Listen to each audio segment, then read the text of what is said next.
ሰላም ጤና ይስጥልን ውድ ሪፖርተር ተከታታዮች የሰዓቱን ዜናዎች ቀጥዬ አሰማችኋለሁ።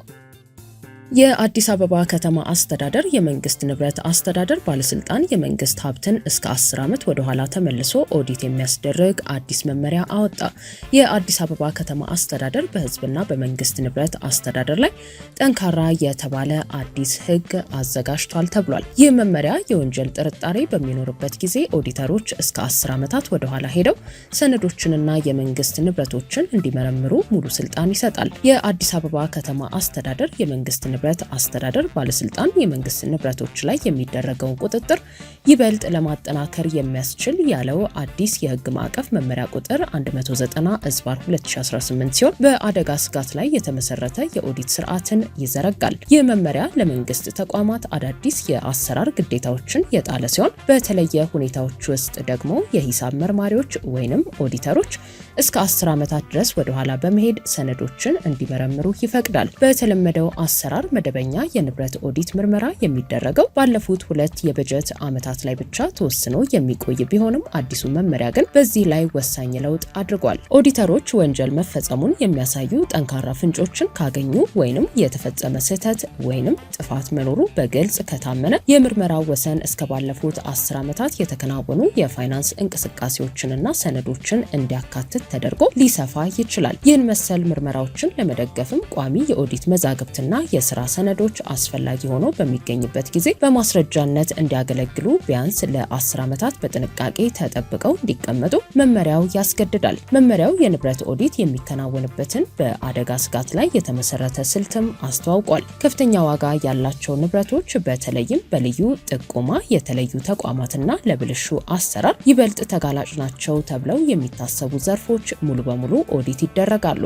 መካከለኛ ዋጋ ያላቸው የቢሮ ንብረቶች ማለትም ከጠቅላላው ንብረት ውስጥ ከ60 እስከ 70 በመቶ የሚሆነውን ክምችት በሚሸፍን የናሙና ምርመራ ሲፈተሹ ከፍተኛ ዋጋ ያላቸው አላቂ ዕቃዎች ላይ ደግሞ ከ40 እስከ 50 በመቶ በሚሆን የናሙና አሰባሰብ ዘዴ ኦዲት ይከናወናል። እንደ መመሪያው ገለጻ ይህ የኦዲት ስርዓት የሚከናወነው ከዓለም አቀፍ የውስጥ ኦዲት መስፈርቶችና በአደጋ ስጋት ላይ ከተመሰረተ አቀራረብ ጋር በተጣጣመ መልኩ ይሆናል። ይህ መመሪያ በአዲስ አበባ ከተማ አስተዳደር ስር በሚንቀሳቀሱ የመንግስት መስሪያ ቤቶች ላይ ሁሉ ተፈጻሚ የሚደረግ ሲሆን ተቋማት የኦዲት የውሳኔ ሀሳቦችንና ምክረ ሀሳቦችን ባገኙ በ10 የስራ ቀናት ውስጥ የማስተካከያ እርምጃዎችን መውሰድና ለባለስልጣኑ በጽሁፍ ማሳወቅ እንዲኖርባቸው ያስገድዳል። በተጨማሪም በኦዲተሮች ስራ ላይ ማንኛውንም አይነት ጣልቃ ገብነት ለመከላከል ያለመ በመሆኑ ኦዲተሮች ከምርመራው ጋር ተዛማጅነት ያላቸው መረጃዎችና ንብረቶች ያለምንም ገደብ የማግኘት ሙሉ መብት ተሰጥቷቸዋል።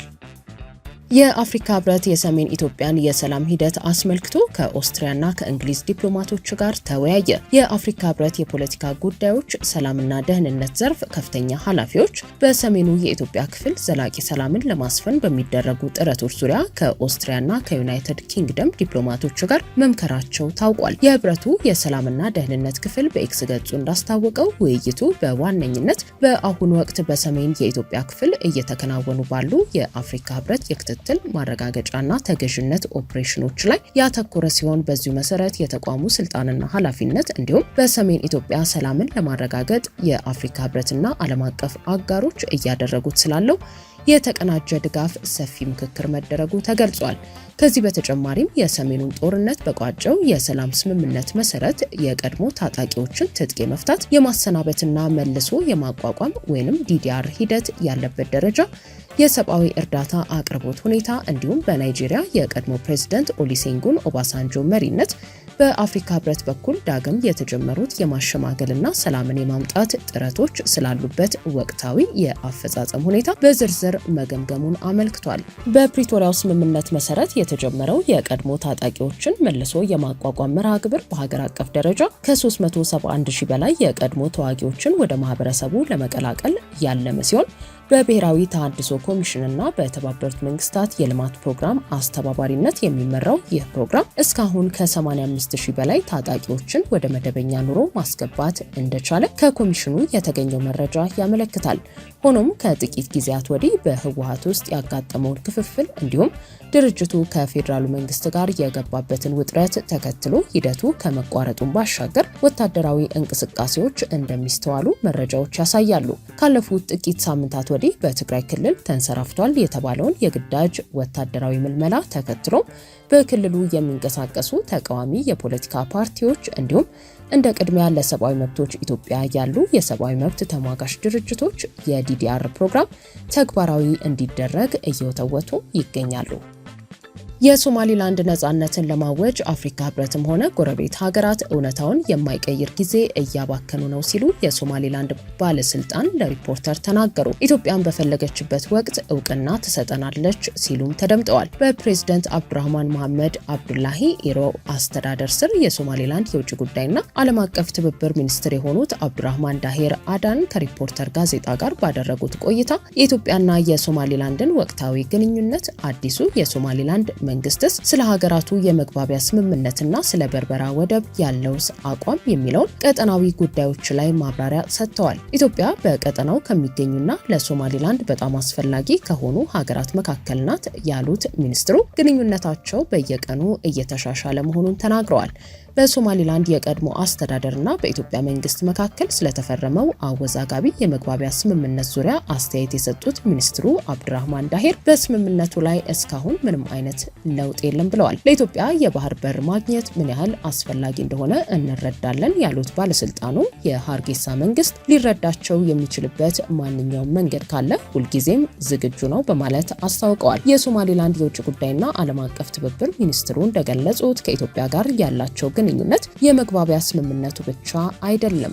ኢትዮጵያ የባህር በር የሚያስፈልጋት በመሆኑ በአፍሪካ ካሉ ምርጥ ወደቦች አንዱ የሆነውን በርበራ ወደብንም ሆነ ሌላ ማንኛውንም የባህር በር ፍላጎቷን በፍላጎቷ መጠን መጠቀም እንደምትችልና ሶማሊላንድም ለዚህ ውይይት ሁልጊዜ ዝግጁ መሆኗ ተነግሯል። የኢትዮጵያ መንግስት እስካሁን በርበራ ወደብን በሙሉ አቅሙ እየተጠቀመበት ባይሆንም ኢትዮጵያ ወደቡን በሙሉ አቅሟ መጠቀም ከፈለገች እኛ ምንም አይነት ችግር የለብንም ሲሉ ባለስልጣኑ ለሪፖርተር ገልጸዋል።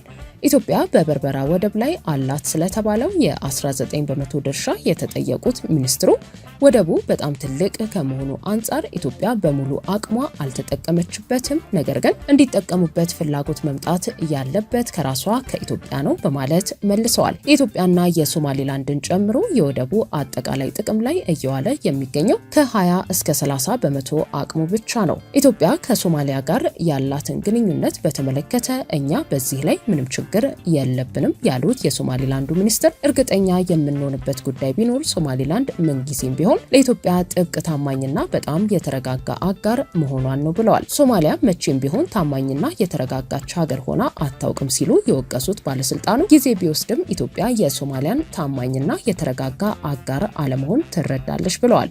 በቅርቡ የሶማሊላንድ ነጻነት ቀን ላይ የእስራኤል መንግስት የሰጠውን የሉዓላዊነት እውቅና ከኢትዮጵያና ከተባበሩት አረብ ኤሚሬትስ እንደሚጠብቁ ስለመናገራቸው የተጠየቁት ሚኒስትሩ ኢትዮጵያ ለሶማሊላንድ የሀገርነት እውቅና እንድትሰጥ መቼም ቢሆን ግፊት አታደርግም ያሉ ሲሆን ነገር ግን ኢትዮጵያ ውሎ አድሮ ሶማሊላንድ ታማኝና የተረጋጋች አጋር መሆኗን አይታ እውቅና እንደምትሰጣት እርግጠኛ ነኝ በማለት አስታውቀዋል። በሶማሊላንድ ውስጥ ምንም አይነት የውጭ ኃይል እንደሌለና ወደፊትም አይኖርም ሲሉ ያከሉት ባለስልጣኑ ኢትዮጵያና ሶማሊላንድ በሚጋሩት ረጅም ድንበር ላይ የሶማሊላንድም ሆነ የኢትዮጵያ ወታደር እንደሌለና ድንበራቸው ደህንነቱ አስተማማኝ መሆኑን ተናግረዋል። በተጨማሪም ሶማሊላንድ በህግ በስርዓትና በተቋማት የተዋቀረ ዲሞክራሲ ስትገነባ ከኢትዮጵያ በስተቀር ማንም እርዳታ አላደረገልንም ሲሉ አስታውቀዋል።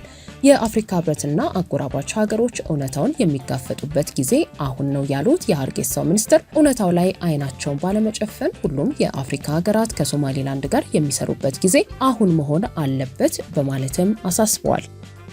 ውድ የሪፖርተር ተከታታዮች የሰዓቱ ዜናዎቻችን እነዚህ ነበሩ። ስላደመጣችሁን ከልብ እናመሰግናለን።